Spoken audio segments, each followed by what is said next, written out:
본 방송에서 제공하는 투자 정보는 투자 판단에 대한 조언입니다. 방송에서 제공하는 주식의 가치, 가격 상승 및 가격 하락에 대해서는 방송사에서 보장하지 않습니다.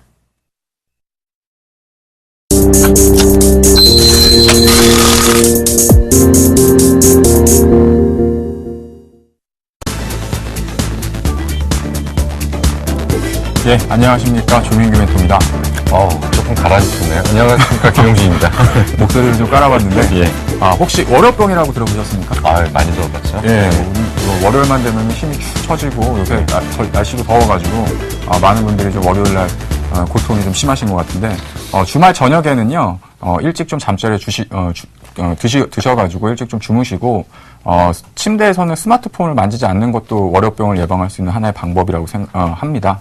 이런 것들을 좀 실천을 하시면서요, 박사막과 투맨쇼와 함께 월요병을 좀 탈출해보는 시간이 됐으면 합니다.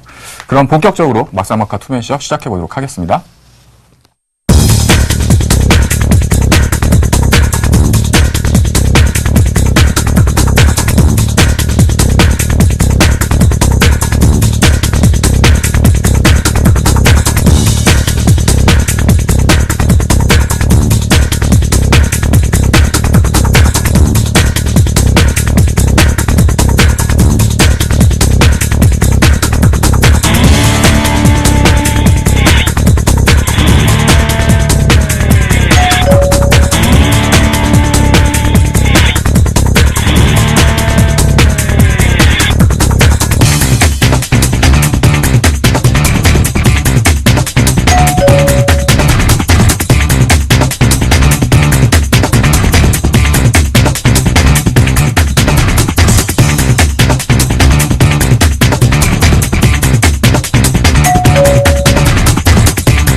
예, 오늘 같은 경우에는, 오늘 오전장 같은 경우에는 해도 지수가 연중 최고치를 좀 갱신하는 모습들을 좀 보여주면서 좀 기분 좋은 출발을 좀 했었던 모습이었는데, 후반부 들어가면서는 오히려 소폭 좀 하락하는 마감을 좀 보였습니다. 전반적으로 시장의 분위기에 대해서는 약간의 좀 추가적인 상승의 어떤 가능성을 좀 열어두시는 분들이 있고, 단기적으로 좀 오를 만큼 올랐다. 지수보다는 종목분들이 좀 많이 올랐기 때문에 그에 따른 좀 부담감이 좀 있다라는 좀 의견들이 좀 팽팽하게 나눠져 있는 분위기인 것 같습니다. 김용진 멘토님 오늘 시장 어떻게 보셨습니까? 그 질문의 요지가 이제 그 장이 많이 올랐다는, 지수가 올랐다는 얘기인가요? 아니면 종목이 못 올랐다는 얘기인가요? 두 가지 관점이 될 수 있겠죠. 시장 자체가 워낙에 좀 답답하게 2000포인트 중심 한 20포인트 내에서 좀 왔다 갔다 했었었는데, 어떤 분들은 2020포인트가 좀 단기적인 고점이 되지 않겠느냐 이렇게 좀 보시는 분들도 계시고, 오히려 어떻게 보면 하반기에는 좀 장이 좋아가지고 2100포인트, 2200포인트 간다라는 의견들이 있거든요. 근데 오늘 장만 보면 사실은 좀 부담되는 부분들도 좀 남아있는 것 같아요. 그러니까 2100포인트 간다는 게 누가 그래요? 시장을 분석하시는 분들이 어떤 사실은 제가 그랬거든요. 그러셨군요. 일단은 지금 이제 장을 좀 어떻게 봐야 되냐면, 지수는 좀 갈 거라고 봤는데, 이제 사실 제일 중요한 게 뭐냐면, 지수가 간다고 해서 이제 종목이 가냐, 이런 얘기를 좀 해야 될 것 같고요. 그리고 분명히 오늘 장에 대해서는 분명히 말씀드렸던 게 뭐냐면, 단기 상승에 대한 종목별 차익 매물은 분명히 출해될 거다. 그러니까 아침에 이제 미국 시장 올라갔고, 그렇기 때문에 그러니까 우리가 어느 순간인가 이제 그런 얘기를 했죠. 그러니까 미국장 올라오면 이코로 국내 증시 올라온다. 근데 이제 이런 부분들이 좀 변했던 공식들이 좀 있었던 거고요. 그리고 오늘은 일단은 그 시황 관련해서 첫 번째로 키워드 하나 딱 드리면 단기 상승에 대한 차익 매물 출회는 어차피 불가피했다는 얘기를 좀 드릴 거고요. 그럼에도 불구하고 시장은 일시적인 조정은 있지만 그렇게 뭐 나쁘다고 보지는 않습니다. 예. 그러니까 결론적으로는 지수보다는 종목별 차별화 장세가 좀 더 이어진다라는 얘기신 것 같은데 맞습니까? 예, 맞습니다. 예. 예.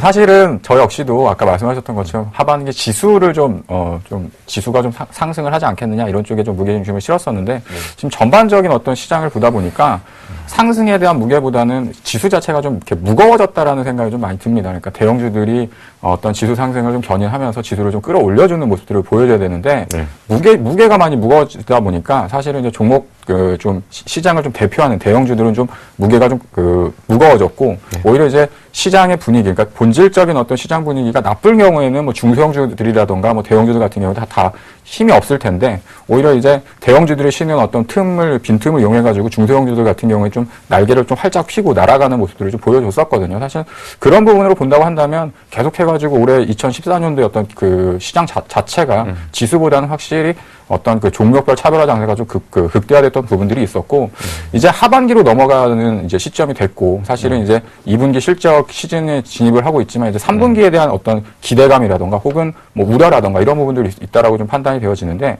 2분기 뭐 실적에 대한 부분들도 어느 정도 이제 노출이 됐지만 하반기 그다음에 3분기는 어떤 종목분들이나 어떤 업종을 좀 유심히 좀 봐야 될까요? 그러니까 이제 그 방금 말씀하신 거에서 두 가지는 거부합니다. 그러니까 첫 번째로는 뭐냐면 그 장이 나쁘니까 중소형 종목이 올라간다. 그거는 거부를 하고요. 그리고 이제 최근에 이제 지수가 올라갔던 거에 대해서는 그 이기 경제팀의 부각. 이 부분에 대해서는 이제 굉장히 이제 기대를 좀 하고 있습니다. 사실은 이제 그 최근에 이제 가장 많이 말씀드렸던 부분 중에 하나가 뭐냐면, 이기 경제팀이 올라오면서 했던 거는 뭐냐면 거시 활성화 대책이죠. 거시 활성화 대책이니까, 첫 번째로는 여기서 나타나는 현상들이 뭐냐면, 첫 번째로는 환율에 대한 부분은 분명히 변화가 있을 거다. 불과 얼마 전까지만 해도 항상 뭐라고 얘기했냐면 천이 깨진다.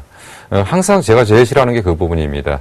그러니까 꼭 모르는 애들이 뭐라고 했냐면 더 빠진다라고 얘기하고 더 오른다고 얘기하죠. 근데 항상 더 빠질 때 더 빠진다라고 항상 그 분위기를 조성을 하는데 그때 분명히 말씀드렸던 게 뭐냐면 아마 금융정책이 나와가지고 환율에 대한 방향은 좀 어느 정도 변곡이 나올 거다라는 얘기를 드렸고요.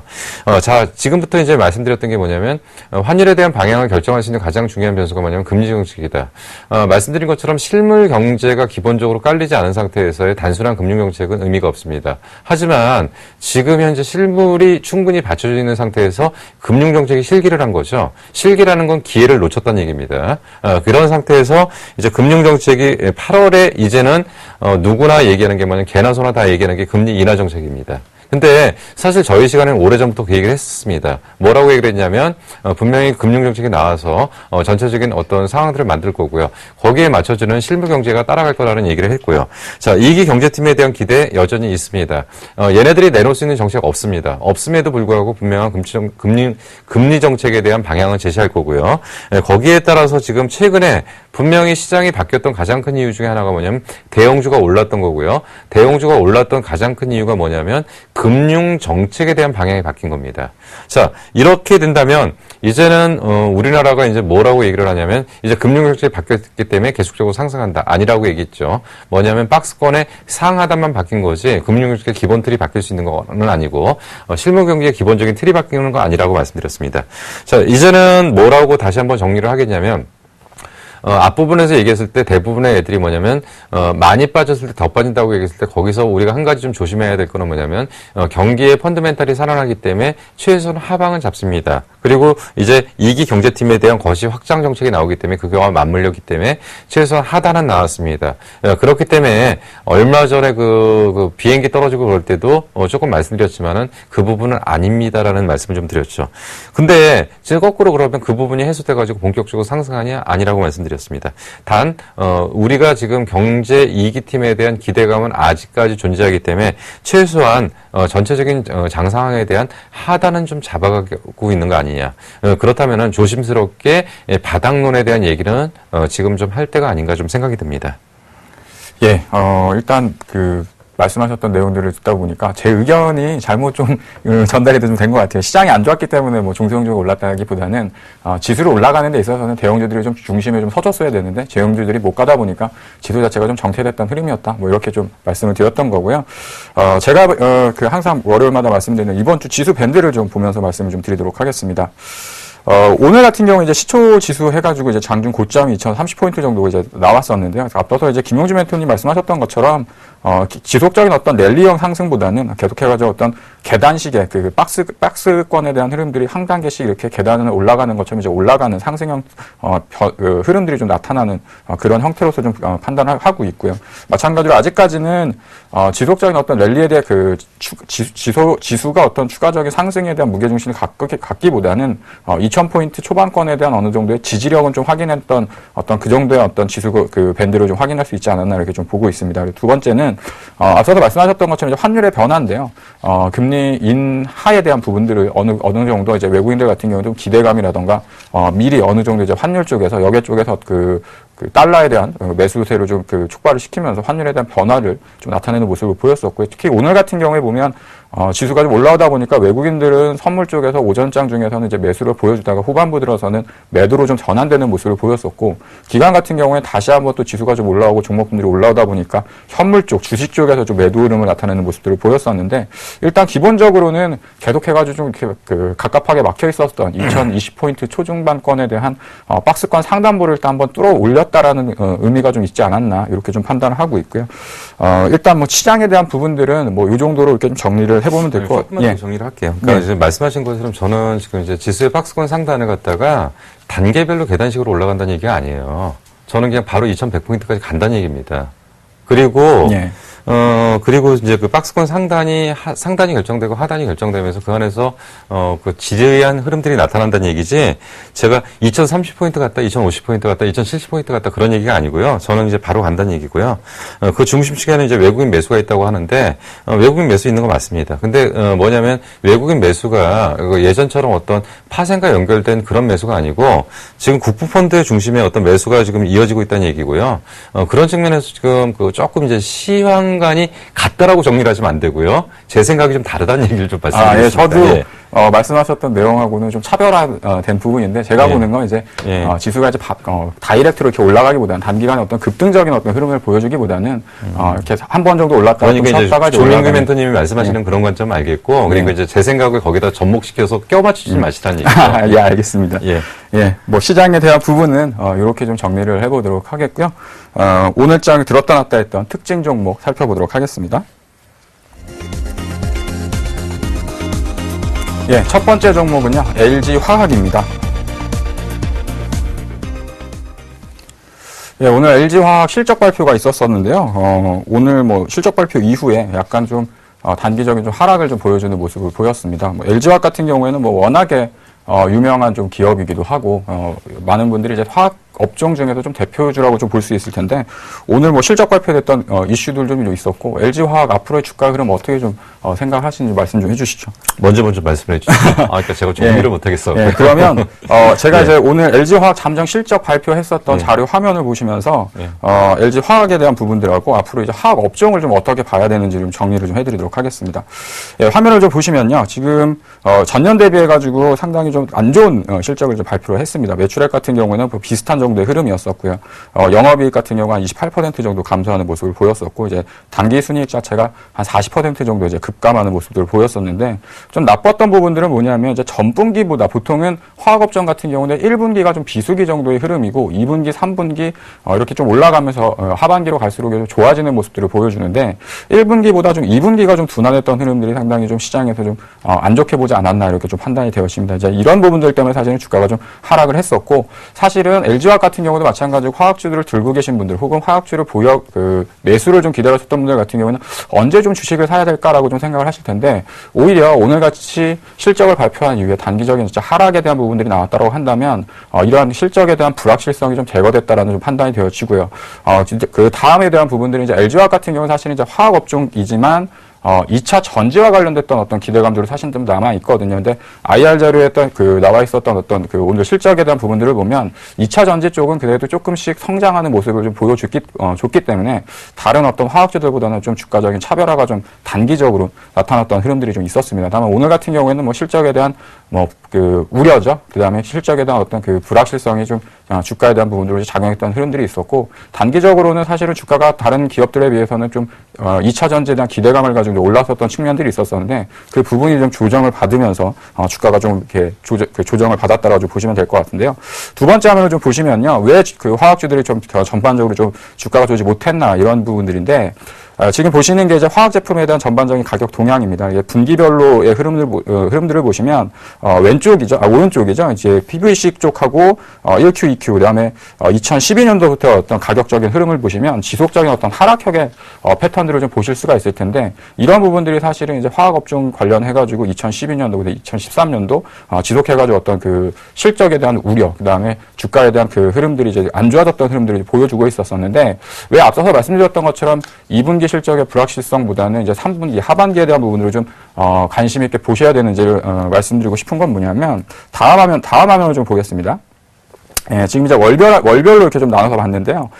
작년 같은 경우도 작년 하반기부터 계속해가지고 좀 가격적인 부분이 좋아지다가 올해 상반기 들어가면서 다시 좀 그 가격적인 부분이 다 이렇게 하락하는 모습들을 보였었거든요. 근데 지금 4월과 5월 달을 지나면서 가격적인 부분들이 어느 정도 좀 바닥을 좀 잡고 위쪽으로 좀 돌아서는 좀 모습을 좀 보여주고 있습니다. 그래서 실질적으로는 원화 강세에 대한 부분들이 그 실적에 대한 우려감으로 좀 작용됐던 부분들이 있었고, 제품 가격에 대한 하락 부분들이 사실은 이제 판매에 대한 부분들로 이제 연결되지 못했던 흐름들이 있었었는데, 이제는 어느 정도 이제 원화 강세에 대한 부분들도 이제 2분기와 3분기에 넘어가면서부터는 좀 다른 흐름들이 좀 나타나는 흐름들이 있었고요. 또 하나는 화학 제품들, 실질적으로 이제 마진과 관련돼서 또 부분들에 있어서 제품 가격이 어느 정도 좀 바닥을 좀 잡았다라는 의미를 본다라고 한다면, 이제 화학주들도 3분기, 그 다음에 3분기 정도까지는 오히려 이제 좀 가격적인 메리트가 좀 크게 좀 작용하지 않나, 이렇게 좀 정리를 하겠습니다. 일단 LG 화학에 대한 부분들을 좀 말씀드리면서 그 화학주와 관련됐던 부분들이 있는데요.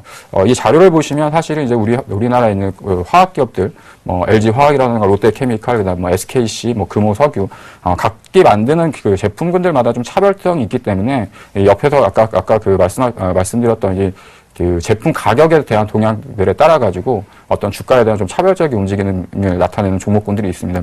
이런 부분들을 본다라고 한다면, 앞서서 화학주 중에서도 제품 가격이 좀 올라가는 종목군들 같은 경우에는 추가적인 어떤 실적에 대한 기대감이라든가 이런 부분들도 좀 작용될 수 있다라고 좀 판단을 하고 있는데, 이 정도로 LG화학에 대한 부분은 좀 정리를, 제 의견은 좀 정리를 해드리도록 하겠고요. 의견에 대한 부분들은 사실은, 조정 시에 매수 관점으로 해보시는 것도 좀 좋겠다라고 좀 판단을 합니다. 제 의견은 좀 이런데, 의견은 어떻게 보세요? 저는 이제 결론적으로 딱 한마디만 말씀드리면요. 화학주는 무조건 매도입니다.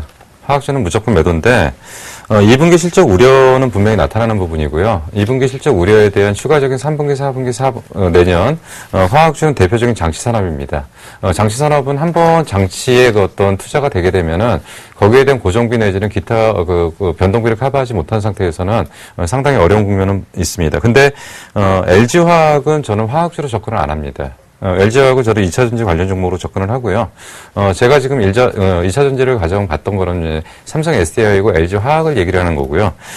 저는 오늘 그 LG화학이 지금 실적이 좀 빠졌기 때문에 주가가 빠졌다라는 거는 오히려 이제 그 매수의 기회를 봅니다. 근데 이제 그건 화학주에서의 접근 방법은 아니고요. 2차 전지 쪽으로만 접근을 하는 겁니다. 그래서 2차 전지에 대한 기본적인 개화에 대한 부분들은 분명히 인정을 해야 될 거고요.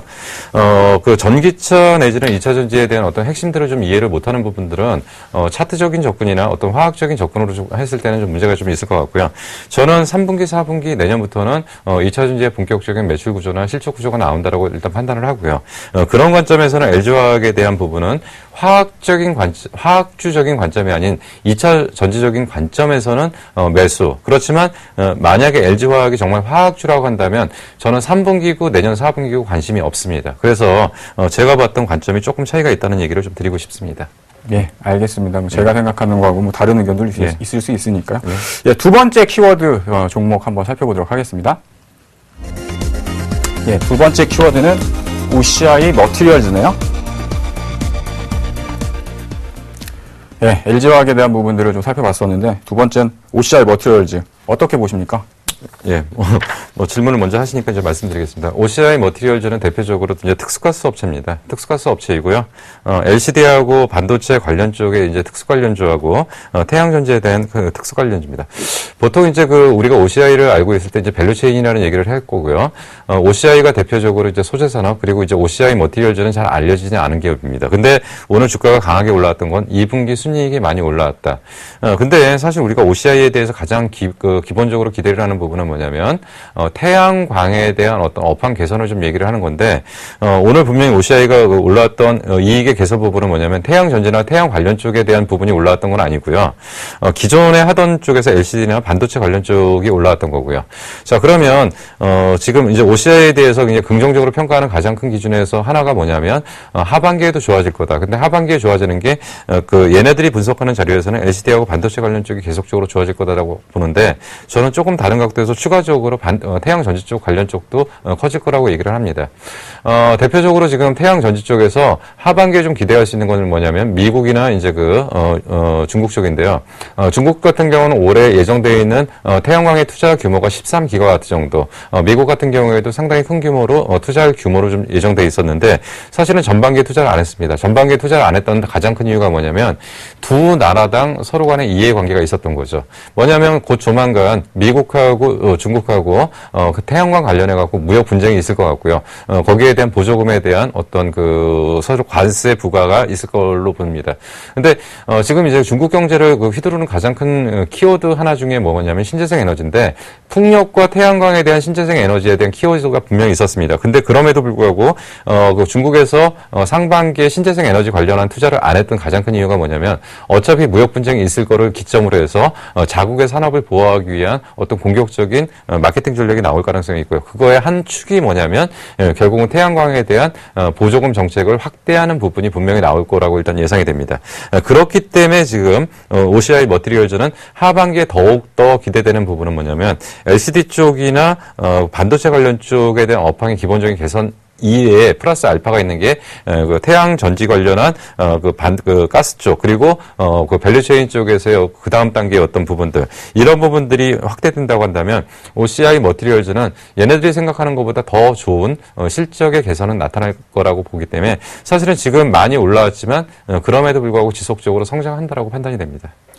예, 말씀하셨던 내용 잘 들었고요. 사실 OCI 머티리얼즈는 과거에 이제 소디프 신소재라는 사명을 사용을 하고 있다가 OCI 이제 피인수합병 되면서 이제 OCI 머티리얼즈라는 사명으로 변경됐었었는데 사실 이제 소디프 신소재 같은 경우에는 워낙에 이제 화학 IT와 관련된 화학 제품에 대한 수요가 좋을 때 주가 흐름도 상당히 좋았습니다. 오히려 이제 OCI 그룹 계열 쪽으로 이제 넘어가면서 이제 모노실라와 관련됐었던 이제 앞서 말씀하셨던 이제 태양광과 관련된 원재료죠. 폴리실리콘의 원재료였던 부분들이 이제 뭐 가격적인 부분들도 이렇게 안 좋아졌었고 사실은 단기간에 있어서는 약간 좀 공급적인 부분들이 좀 축소됐던 흐름들도 나타났었다고 하더라고요. 근데 3분기, 4분기로 가면 이제 모노실라에 대한 부분도 생산에 대한 부분들이 다시 이제 재가동이 들어가면서 그런 어떤 이슈들도 좀 있을 수 있고요. 또 하나는 워낙에도 또 이제 반도체 업황이 좋다 보니까 이런 부분에 있어서 가지고 소재로 쓰였었던 부분들 이제 이런 부분들의 실적 개선이 사실상 이제 OCI 머티리얼의 상승 동력이 나왔다라고 좀 판단이 되었습니다. 주가적인 측면이라던가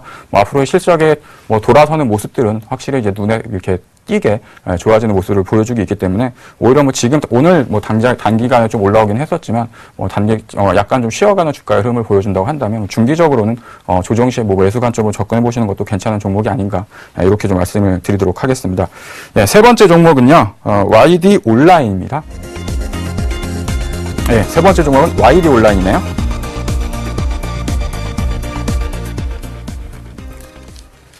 예, YD 온라인 같은 경우는 사실 아시는 분들도 계실 수 있고, 모르시는 분들도 계실 수 있는데, 사실은 저는 게임주 중에서는 대표주 몇 종목만 좀 알고 있고요. YD 온라인 같은 경우는 사실 제가 이렇게 깊이 알고 있는 회사는 아닌데, YD 온라인은 중요 종목이 어떻게 보세요? 질문이 광범위합니다. 질문이 광범위하고, 사실 이제 YD 온라인이라는 건 대표적으로 이제 팡 시리즈죠. 팡 시리즈에서 처음 출시를 한 종목이고요. 그리고 이제 사연이 상당히 많았습니다. 그러니까 예당 엔터테인먼트 관련 쪽이고요. 그리고 이제 사실은 우리가 이제 알고 있기로는 이게 제일 처음에 대주 지분이 미래에셋에서 출발을 했습니다. 미래에셋 같은 경우가 그 당시에 상당히 자금력이 막강했음에도 불구하고 사실 그 당시에 회사 분위기가 안 좋았던 것, 그리고 예당 관련 쪽이 있으면서 주가가 좀 못 움직였는데, 자, 일단은 첫 번째로 이제 오늘 그 강세를 유지했던 가장 큰 이유가 뭐냐면 천만의 용병. 근데 이제 가장 중요한 게 키워드가 두 가지입니다. 홍콩 대만 지출입니다. 홍콩 대만 지출인데 기존의 게임 업체들 같은 경우는 사실은 이미 충분히 반영됐기 때문에 먹을 게 없죠. 근데 홍콩 대만 쪽이 이코로 되는 게 뭐냐면 중국 관련 쪽이죠. 그래서 이제 대표적으로 이제 최근에 이제 제가 가장 많이 말씀드리는 게 중국 소비재 관련 쪽에 종목들이 많이 올른다. 호텔 신라가 정말 이 가격이 맞냐라고 했을 때는 아니라고 얘기를 하면서 그럼에도 강하게 얘기를 하는 건 뭐냐면 중국 관련 주기 때문에 올라옵니다. 그래서 우리는 앞으로 호텔 신라라고 부르면 안 되고 면세 신라라고 부르는 게 맞을 거예요. 그리고 이제 파라다이스 역시도 같은 맥락입니다. 똑같은 카지노 관련 종목이 두 종목이 있는데 GKL하고 파라다이스가 있는데 GKL 같은 경우는 일본향이고 개인 소비를 중심으로 한 카지노 형성이라고 한다면 파라다이스는 중국 쪽에 VIP 중심에 돼 있는 거죠. 그렇다고 한다면 이들의 공통점, 그리고 최근에 이제 화장품주가 올라온 게 화장품주가 정말 좋아서 올라온 게 아니라 중국 쪽의 소비라는 이코로 공식이 이코로 되면서 움직였던 거죠. 자, 그러면 지금 이제 똑같은 게 이제 YD 온라인 같은 경우는 대표적으로 중국 관련주로 분리가 되면서 사실은 어떻게 보면은 얘네들이 얘기하는 그 게임 자체가 엄청난 성장성이 있다기보다는 중국 관련주에 대한 어떤 분위기에 편승된 테마성 종목으로 이제 올라왔다는 얘기고요. 그리고 이제 두 번째 측면은 뭐냐면 바닥권 순환매입니다. 그리고 이제 또 한 가지 우리가 좀 봐야 될 게 뭐냐면 예전에 갔던 것들이 계속 가는 게 아니라 게임주의 내부 순환 구조다. 지금 바이오가 예전에 갔던 종목의 바이오가 가는 게 아니고 새로운 종목의 바이오가 간다는 얘기죠. 자, 이런 맥락들이 정리가 된다고 한다면 YD 온라인의 오늘 상승은 정리가 될 겁니다. 단 이제는 그 미래에셋 지분이 넘어가서 신이안 유한회사라는 쪽으로 이제 지분이 넘어간 겁니다.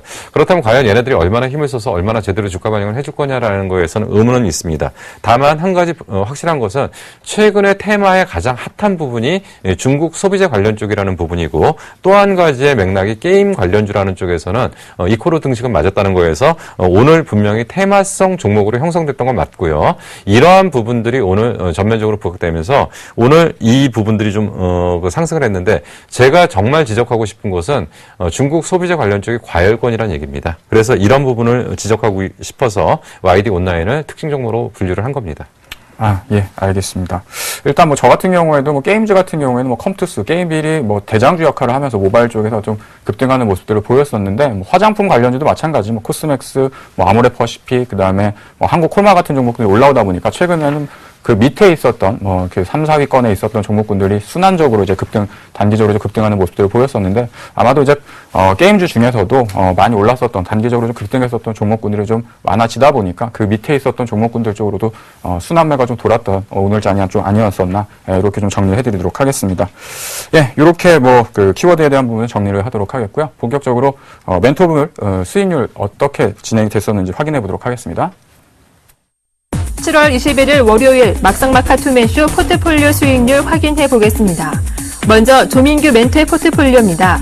맥스로텍 종목을 포트폴리오 신규 종목 편입 준비로 내일장 시초가에 매도 의견 주셨으니까요. 내일장 전략에 참고하시기 바랍니다. 전 종목 보유 의견 주셨습니다.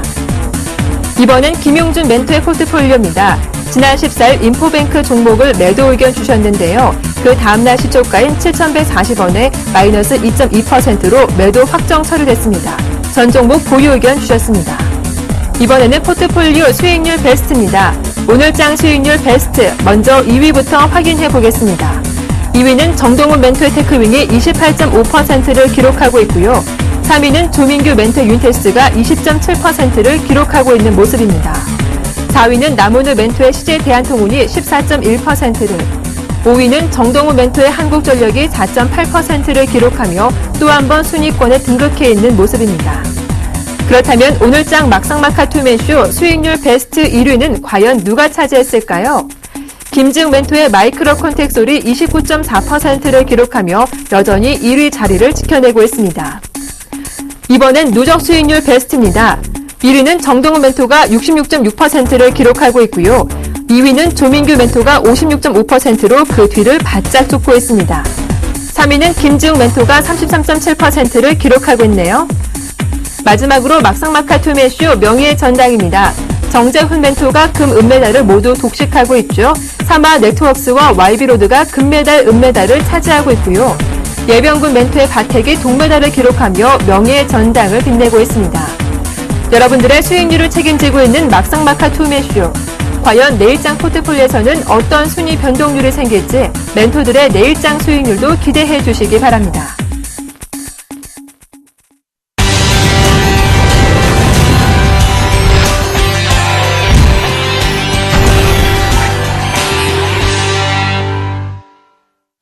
예, 본격적으로 포트폴리오에 대한 부분들 말씀드리기 전에 종목에 대한 AS, 지금 현재 포트폴리오의 종목군들부터 좀 살펴보도록 하겠습니다.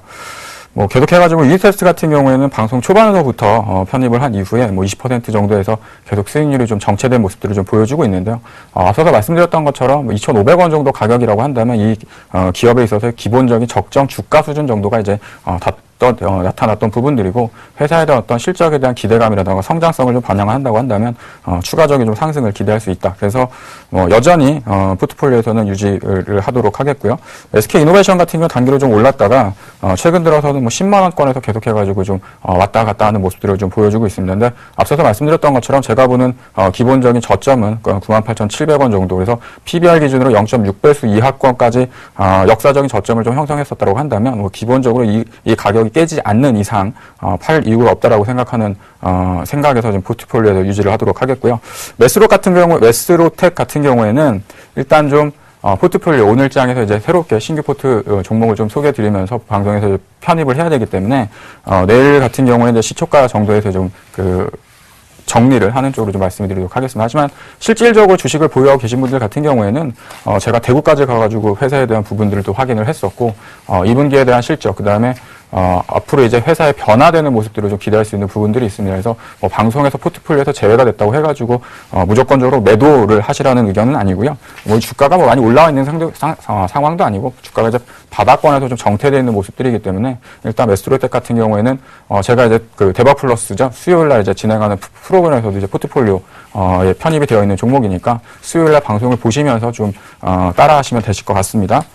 네 번째는 이제 하나라는 종목이 있는데요. 앞서서 말씀드렸던 것처럼 하나 같은 경우도 시장에서 많이 이렇게 좋아하는, 선호되는 종목은 아닙니다. 근데 다만 가치적으로 봤을 때 엄청나게 싼 종목이다. 제가 이제 하나를 좀 말씀을 드리면서 서울반도체보다도 싼 기업이다라고 좀 말씀을 드렸습니다. 아직까지도 시가총액이 한 2조 원 정도 수준에 이제 머무르고 있고요.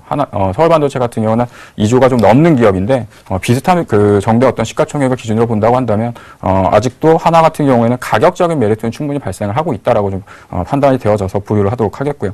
지난번에 말씀드렸던 이제 대원제약 같은 경우에는 단기적으로 좀 올랐다가 약간의 좀 주가 조정을 좀 받고 있는 상황입니다. 근데 지금 같은 경우에 기술적으로 본다고 한다면 21선 정도에서 지금 쉬어가는 눌림목이 좀 형성되어 있는 구간에 있기 때문에 지금 마이너스 수익률을 기록을 하고 있지만 충분히 수익권으로 전환될 수 있는 종목이라고 좀 말씀을 드리도록 하겠습니다. 예, AS에 대한 부분들은 이렇게 말씀을 드리도록 하겠고요. 본격적으로 히든카드 키워드부터 살펴보도록 하겠습니다.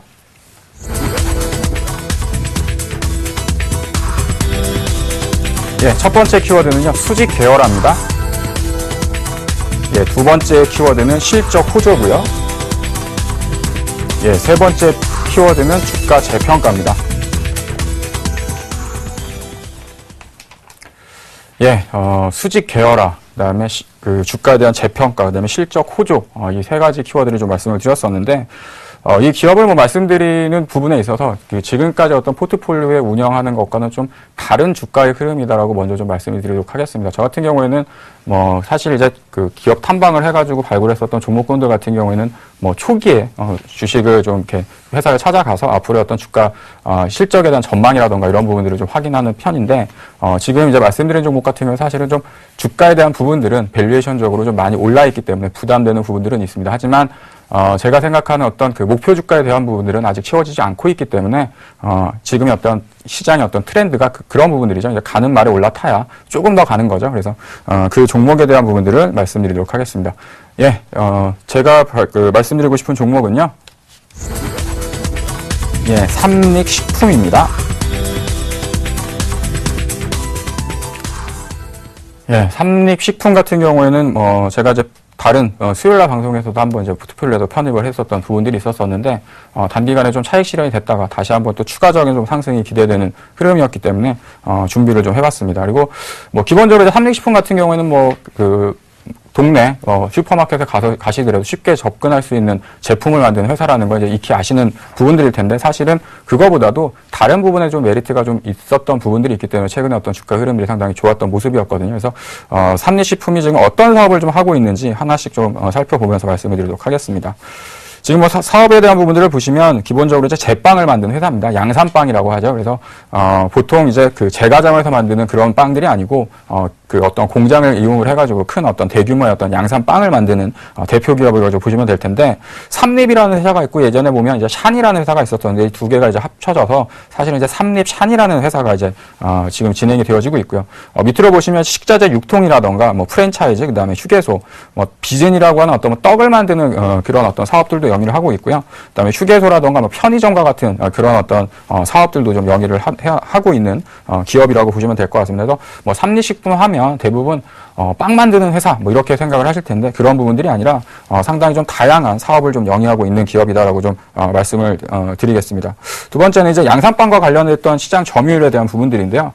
지금 이제 보시면 아시겠지만 삼립이라는 회사하고 샨이라는 회사가 합쳐지면서 실질적으로 국내 양산빵 시장에서 한 70% 넘는 지위를 좀 차지를 하고 있습니다. 그래서 뭐 거의 대부분이 우리가 그 접할 수 있는 대부분이 76%라는 얘기는 10개 중에 7, 8개가 대부분 삼립식품 빵이라는 얘기죠. 그래서 이쪽에 대한 어느 정도 어떤 그 가격적인 부분이라던가 시장 점유율에 대한 어떤 좀 경쟁력을 갖고 있는 기업이라고 좀 보시면 될 것 같고요. 세 번째는 이제 사업적인 구성인데 앞서서 말씀드렸던 것처럼 삼립식품 하면 양산빵, 빵을 만드는 회사냐 이렇게만 이제 생각하시는 분들이 많은데 실질적으로는 제빵 산업과 관련했던 부분이 한 30%에서 40% 정도 비중을 차지하고 있고요. 기타 사업과 관련됐던 부분들이 한 절반 정도로 차지하고 있습니다. 그래서 뭐 프랜차이즈라던가 휴게소의 사업 부분들이 한 10% 정도를 차지하고 있으니까 사실은 삼립식품이라는 기업이 빵만 만드는 것들이 아니라 어떤 다양한 식품과 연계된 사업을 영위하고 있는 그런 기업이다라고 좀 보시면 될 것 같아요. 마지막으로 이제 가장 중요한 부분들은 이제 SPC 그룹인데요. SPC 그룹을 아시는 분들도 있고 모르시는 분들도 계실 텐데 삼립이 어떤 SPC 그룹의 어떤 시초가 됐던 회사라고 한다면 지금 현재 같은 경우는 SPC가 모기업적인 어떤 형태를 띠면서 상당히 큰 어떤 그룹사적인 지위를 좀 영위를 하고 있습니다. 그래서 뭐 브랜드 명을 좀 말씀드릴 뭐 이렇게 화면을 보시면 아시겠지만 우리가 익히 주변에서 알 수 있는 아이스크림, 그다음에 도너츠, 그다음에 빵, 뭐 커피 이런 것들이 이제 접할 수 있는 그런 부분들을 이제 하고 있고요. 또 하나는 예전에 이제 SK 같은 경우는 SK 캐시백이라는 어떤 그 마일리지 프로그램을 통해 가지고 그런 어떤 고객에 대한 충성도를 좀 높이는 전략을 했었었는데 SPC 그룹 같은 경우에는 최근 들어서 이제 해피포인트라는 것들을 이제 이용을 해서 그와 관련된 프랜차이즈 쪽에서도 지속적인 어떤 고객에 대한 충성도를 높이는 전략들을 지금 활용해 나가고 있습니다. 그래서 삼립식품 같은 경우에는 이제 SPC 그룹에 대한 어떤 그 뒤쪽에서의 어떤 시너지 그룹을 충분히 이제 발휘할 수 있는 부분들이 있을 수 있겠고요. 빵에 대한 부분들이 아니라 사실은 이런 부분들은 제품에 대한 유통이라던가 물류와 관련됐던 부분들이 있을 수 있기 때문에 삼립 같은 경우 앞서 보셨던 것처럼 뭐 35%에서 40% 정도는 이제 빵과 관련된 매출이라고 한다면 나머지는 이제 식자재 유통과 관련됐던 부분. 그래서 SPC 그룹이 점진적으로 이제 성장에 대한 성장을 지속적으로 해나가는 모습을 보여준다고 한다면 삼립식품 같은 경우에서도 그에 따른 어떤 그 수혜가 될 수 있는 충분한 어떤 메리트가 있다라고 좀 보시면 될 것 같습니다. 매출액 계산의 추이를 좀 보실 텐데요. 2013년도죠. 전년도에 처음으로 이제 1조대 매출을 기록을 했고요. 올해 같은 경우에는 전년 대비해가지고 한 15%에서 20% 정도 성장을 할 걸로 예상을 하고 있습니다. 특히나 이제 영업이익에 대한 부분들이 2013년도에 급격하게 좋아지면서 올해 같은 경우에는 이익률 자체가 한 4% 정도 중반대를 좀 넘어갈 걸로 예상을 좀 하고 있는데 계속해가지고 매출의 증가를 하게 되면 이익률의 자체가 지속적으로 좀 증가하는 어떤 사업적인 구조를 갖고 있기 때문에 이 지금 SPC 그룹과 함께 삼립식품 역시도 추가적인 어떤 이익률의 개선 속도가 상당히 좀 탄력을 받을 수 있는 기업이다라고 좀 보시면 될 것 같습니다. 그래서 끝으로 이제 투자 포인트를 좀 간략하게 좀 말씀드리면 전년도 대비해가지고 상반기에 이제 판매가를 좀 인상을 했었던 부분들이 있었고요. 그 다음에 식자재 유통과 관련해가지고 지속적인 어떤 성장에 대한 기대감을 좀 들 수 있겠습니다. 그리고 특히나 자회사 같은 경우가 뭐 소폭 이제 적자를 기록했던 기업들이 있었었는데 올해 같은 경우에는 전반적으로 다 흑자로서 전환되면서 이익률에 대한 향상이 좀 급격하게 나타날 수 있는 모습들을 좀 기대하시면 좋을 것 같고요. 마지막으로 네 번째가 가장 중요한데 원재료에 대한 자체 수급을 통해 가지고 이제 수직 계열화라고 이제 말씀드렸던 부분들이 뭐냐면 기본적으로 이제 밀가루를 만드는 자회사를 또 가지고 있고요. 또 계란과 관련해 가지고 그런 계란의 어떤 그 거품을 만드는 또 이제 그런 자회사를 또 가지고 있거든요. 그래서 빵을 만드는 데 있어서 삼립식품의 어떤 계열사를 통해서 자체적인 어떤 수급을 다 용이할 수 있게 할 수 있다. 이렇게 좀 말씀드리도록 하겠습니다. 그래서 목표 주가는요. 일단 현재 시가총액이 8,200억 정도 수준인데 일단 1차적으로 한 1조까지는 한번 볼 수 있다라는 판단이 되어집니다. 그래서 업종은 평균이 지금 한 27배수 정도에서 PER이 한 30배수 정도에 이제 위치를 하는데 주가로 환산해 보면 11만 5천 원 정도 위치를 하게 됩니다. 그래서 일단 매매 전략을 좀 말씀을 좀 드리면요. 예, 지금 삼립식품 같은 경우에 단기적으로 좀 많이 올라와 있는 상황입니다. 그래서 사실상 주가 자체가 뭐 싼 국면에 있다라고 이렇게 표현드릴 수는 없겠지만 지금 현재 구간에서 매수가를 한 7만 4천 원 정도로 말씀을 드리도록 하겠고요. 9만 4천 원 정도로 말씀을 드리도록 하겠고요. 목표가는 앞서도 말씀드렸던 것처럼 11만 5천 원 정도를 제시해 드리도록 하겠습니다. 그리고 손절가는 지난번 저점이었던 8만 5천 원 정도를 제시해 드리고요. 내일장에 9만 4천 원 정도 온다고 한다면 포트폴리오에 편입을 하도록 하겠습니다. 예, 지금까지 삼립식품의 조민규였습니다.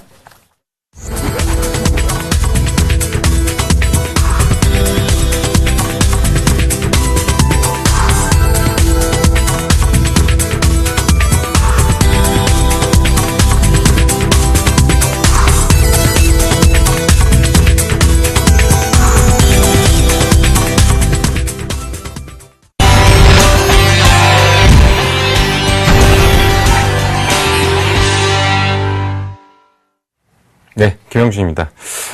종목 AS 하기 전에 한 가지만 좀 정리해 드리겠습니다. 어차피 차트로 보고 하는 거 아니고요. 그리고 단기 시세 노리는 거 아닙니다.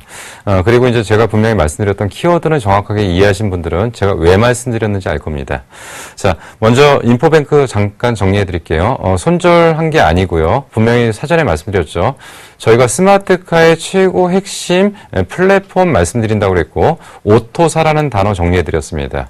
그러면 오토사라는 단어가 정리가 되시면 제가 무슨 얘기를 하는 걸 알 겁니다. 그리고 제가 분명히 처음부터 포트 편입할 때 뭐라고 그랬냐면 빠릅니다. 아직 빠른데 봐야 됩니다.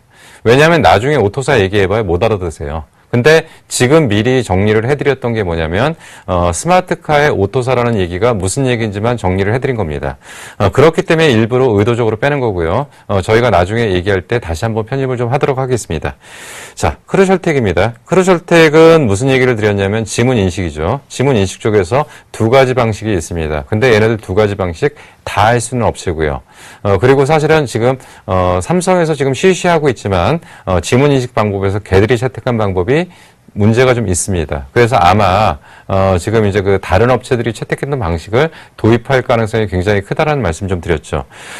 크루셜텍 같은 경우는 지금 아마 곧 3분기 내에 중국 쪽에 대규모 수주 나올 가능성이 굉장히 큽니다. 그렇기 때문에 이 부분 얘기를 드렸던 거고요.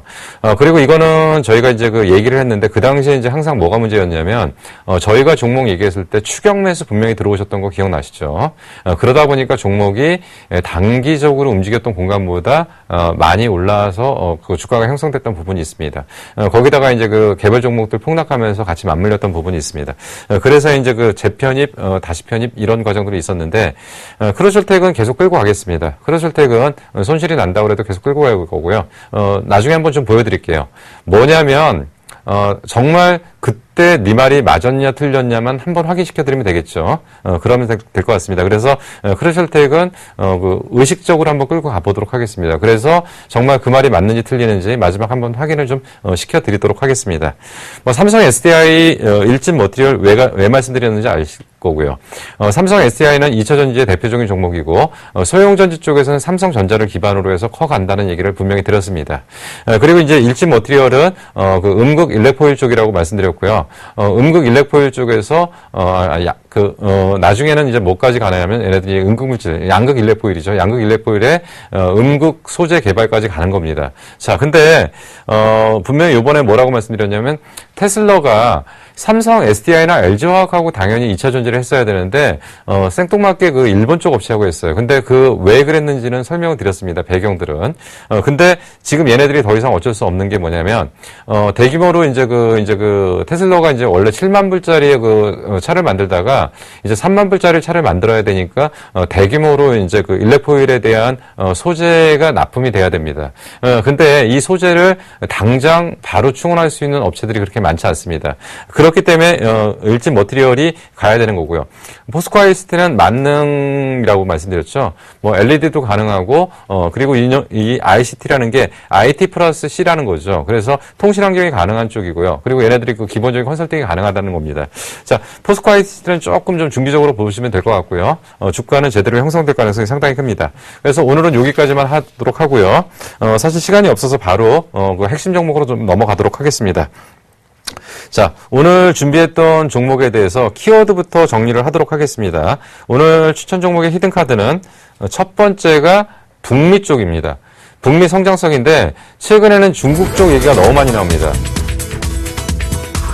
예, 최근에는 중국 쪽이 너무 많이 나오는데 북미 성장성이라는 얘기를 다시 한번 하겠습니다. 예, 그리고 이제 두 번째로 풍력입니다. 그리고 이제 세 번째로는 하반기 실적 개선 기대감입니다. 자, 그래서 오늘 준비한 종목은 동국 SNC입니다. 동국 SNC가 바로 이제 이어서 설명을 드리면 2013년도에 그 미국 풍력 쪽의 어떤 분위기를 잠깐 보면요.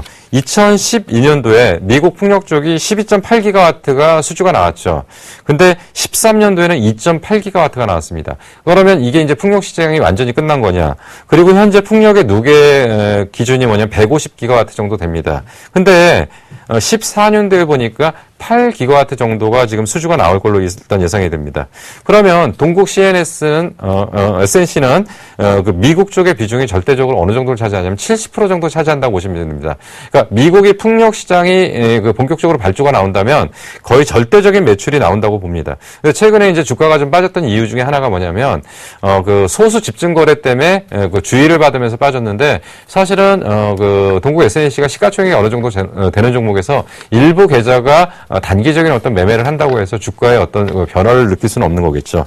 자, 그래서 저는 두 번째로 지금 그 동국 SNC에 대해서는 풍력 시장의 미국발, 중국발 수혜가 기대가 된다. 근데 사실은 중국 쪽도 사실은 미국만큼 풍력 시장이 나옵니다.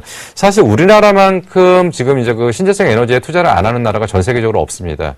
근데 미국 쪽이나 중국 쪽 같은 경우는 사실은 풍력이 주력이에요. 풍력이 주력인데 이쪽이 지금 상당히 지금 매출이 안 나온다는 게 좀 사실 말도 안 되는데 그렇기 때문에 국내에서 지금 최근에 좀 정신을 차리고 뭐를 했냐면 국내 해상 풍력을 본격적으로 가동을 하겠다고 얘기를 했습니다.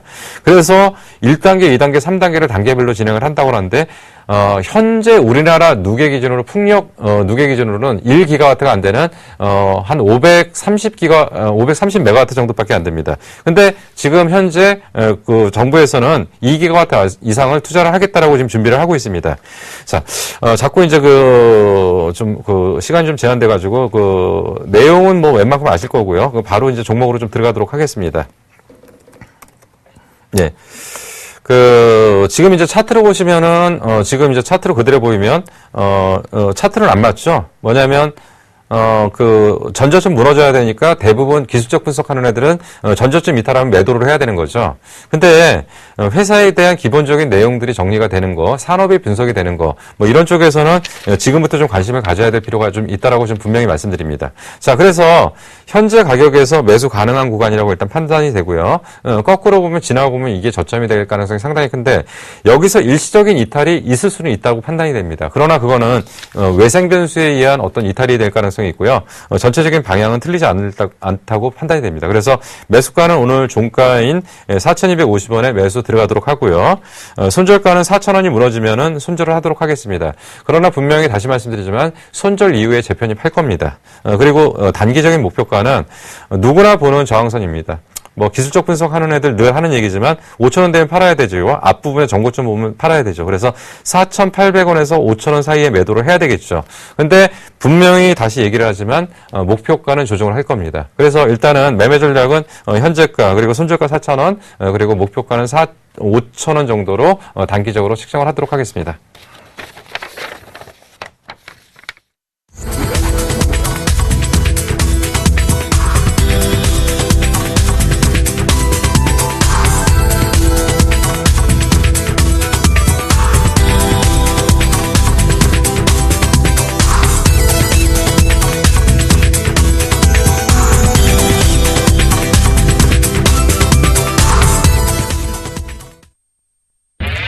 검색창에 샘플러스를 입력하시고 전문가 방송을 클릭하시면 서울경제 특급 전문가들이 여러분의 수익률을 책임집니다. 주식 투자 샘플러스와 함께하세요. 예, 준비된 내용들, 그다음에 그 시장과 관련해가지고 얘기가 좀 많다 보니까 숨가쁘게 1시간을 금방, 달려온 것 같습니다. 예, 월요병이 있었다고 하는데, 월요병, 내일 이제 화요일이니까 널리, 날려버리시고요. 편안한 밤 되시고, 막상과 투맨쇼 시청해주셔서 감사합니다. 지금까지 조민규였습니다.